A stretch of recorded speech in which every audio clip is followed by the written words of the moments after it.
So we had the base work done. They came in with a skid steer yesterday and did the base work on digging down for our patio. Now we have it, that was Tuesday. Now we have until Friday to get this ditched to where the end of the line goes, but it has to go downhill because this is a drain line from the sink. And it has to be under the ground because Jeff told us that if it's above the ground, the concrete will break it. I don't know. He's the professional, not me. I'll take his word for it. This line right here that's dug from the house over is electrical. Now, with him saying that it had to be below ground, it has me curious. That is my gas line that goes into my house to run my stove. And we're actually going to connect into that and run the gas line over for the gas grill.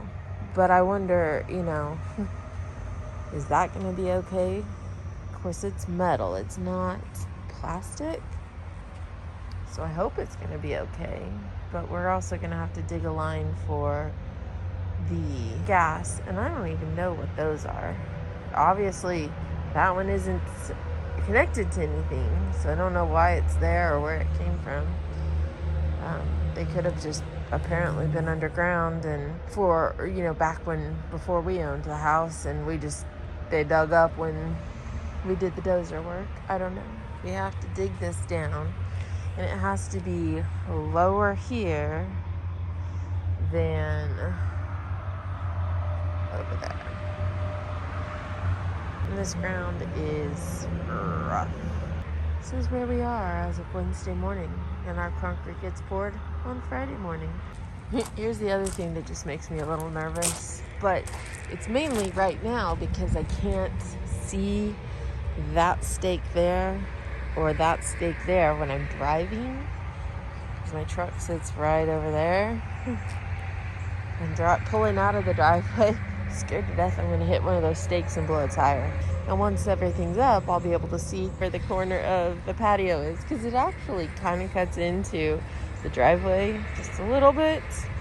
Kitty cat's helping us dig holes. Actually, the kitty cats are helping us fill holes in with, kitty cat stuff. All we have left is from right there where her foot is over to the brick, and then from the brick a straight, really shallow one, kind of about that deep, about 3 inches deep, over to the gas line. And that'll supply our propane for the grill that will eventually be right there-ish, and the griddle that will be right next to it. And maybe a quick disconnect for a countertop pizza oven that might eventually set over there. I got to cut off the septic tank riser so that we can set the lid down on it. The chalk lines on the side are at the top level of the concrete.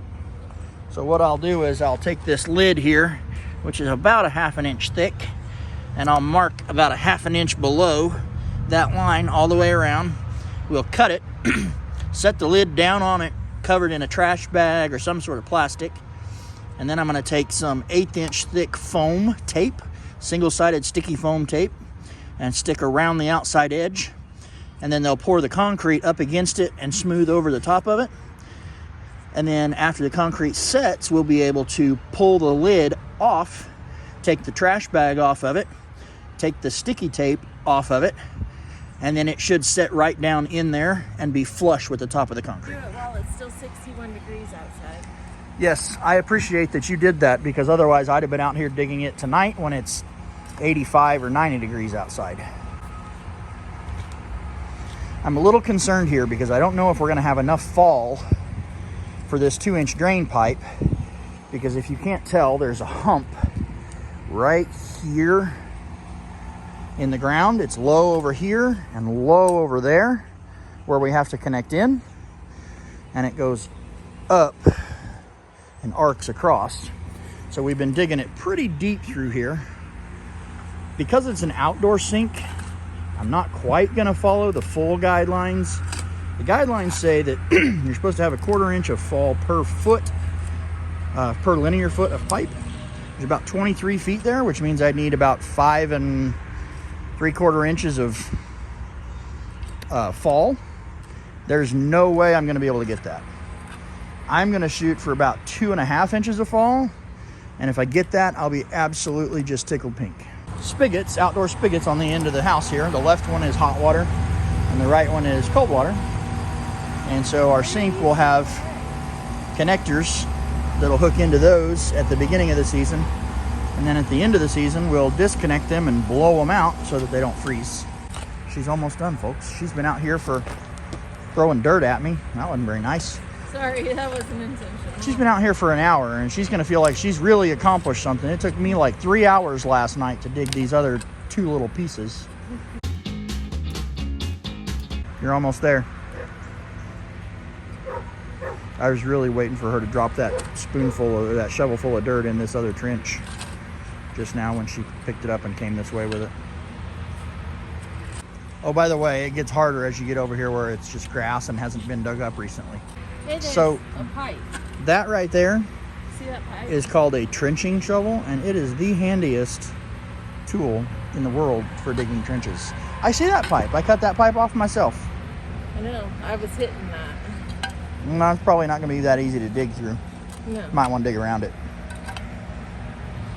Look at that face.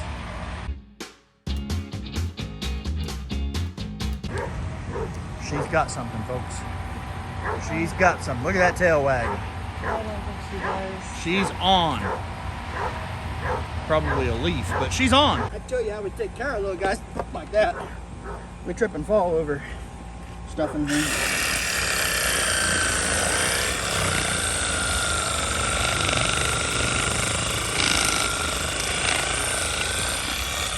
With a nice dull blade on a Milwaukee tool.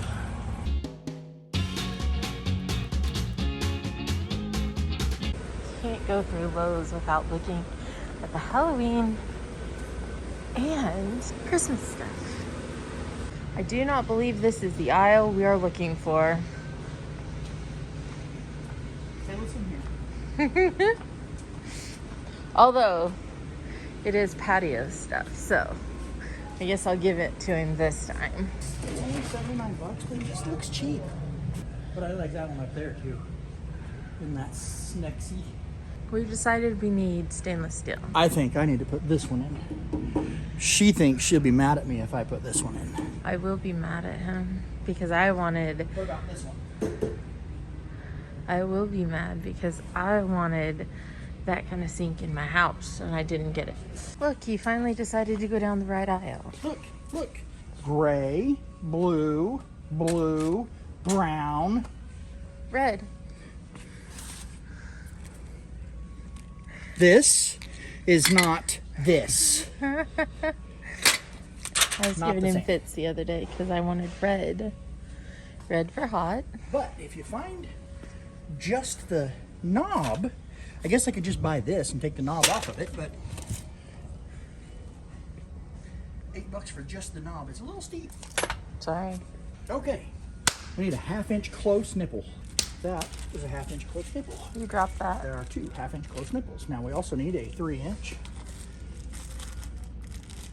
And probably should go with a 2.5 and a 2, just so we have options. So that maybe we don't have to come back but just this one time. We'll be back more than once. Shush. Did you turn the gas off? Yes. No, I thought I'd just open it up, see what happens. Are you still gonna run your single line so we can run other things if we want?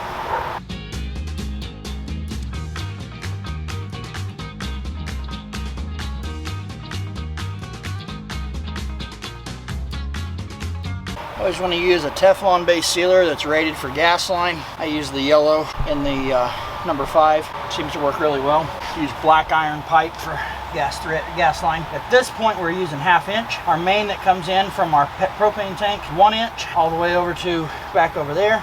Scale it down where it splits off and goes to our water heater from 1 inch down to 1/2 inch. You don't want leaks, you don't want to have to do all this again, so you always want to crank that stuff down good and tight. And what she alluded to earlier is there's a company called MB Sturgis that makes a really nice quick disconnect coupler for natural gas and propane lines, and they make really nice flexible rubber hoses to use with them. We can show you those later. So what we're going to do is we're going to stub up out of our concrete, and we'll put a valve, and then on top of the valve we'll put a quick disconnect coupler, so that for a fire pit or our crawfish boiler or a heater or anything else that we want to hook into it, we can take we've got a 10-foot hose. We can just quick disconnect that hose right into there and go to town. And it's always better, messy or not, to have a little too much sealant and then not have enough. You want that pipe sealed. No leaks. Like I said, once you put all this together, if I hadn't already had all of this in here, you have to start at one end and build this one direction all the way through. If you don't, you have to use what's called a union, which is this guy right here, because everything is right-handed thread. So every piece threads into the next piece. So in a situation like this, where we're joining two builds together, because we put this in temporary when we first restored the house, and hooked it to just a tank we had sitting out here, and then we brought this in later, we joined them with a union, a black steel union. And that's just a pressed together fitting that seals right there. I like to brush it down deep into the threads and then go back over and kind of make sure there's a little globbiness on top of it, just to help make sure I get a good seal.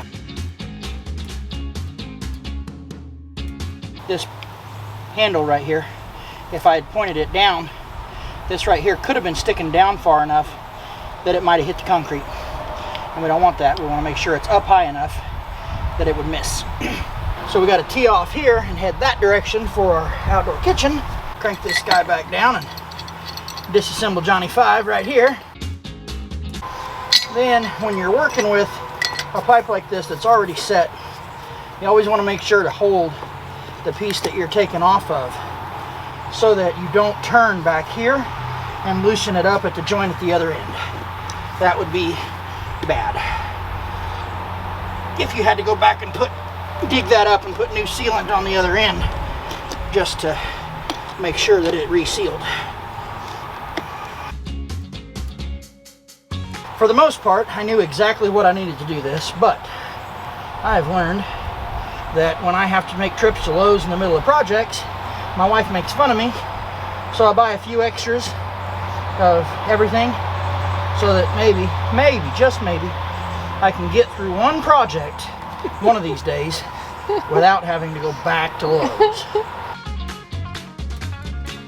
When we come around on our next turn, we're going to leave that aim in the direction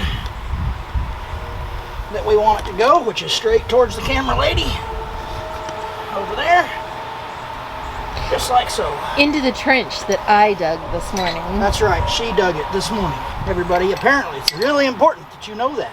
Now this is where Zoe, I didn't work everything out exactly correctly, and we may have to go make a trip to Lowe's. Zoe, no. I gotta go down there and up here, and then I gotta have room in the middle to get my union made. So I didn't do it this time. Sorry guys. Trip to Lowe's is in order. Every time. Okay, this is a close nipple. Very short. Just enough thread on each end to seal both directions.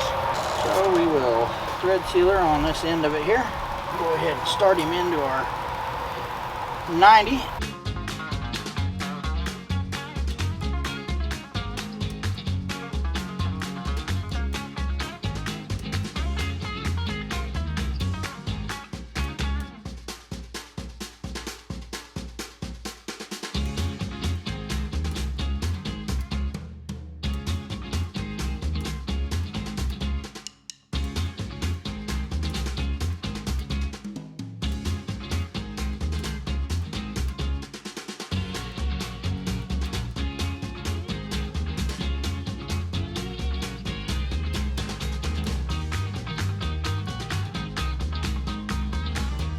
First thing we'll do, because it's easier to do it out here than it is to do it in the dirt, is we'll go ahead and attach these two long pipes together.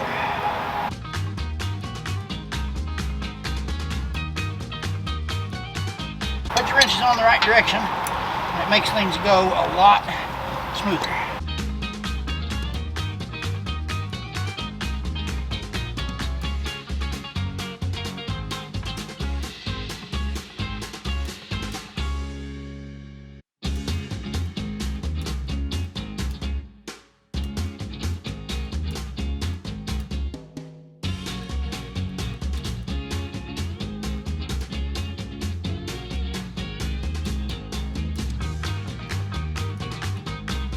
I think gas pipe plumbing are done. It are done. Is are done.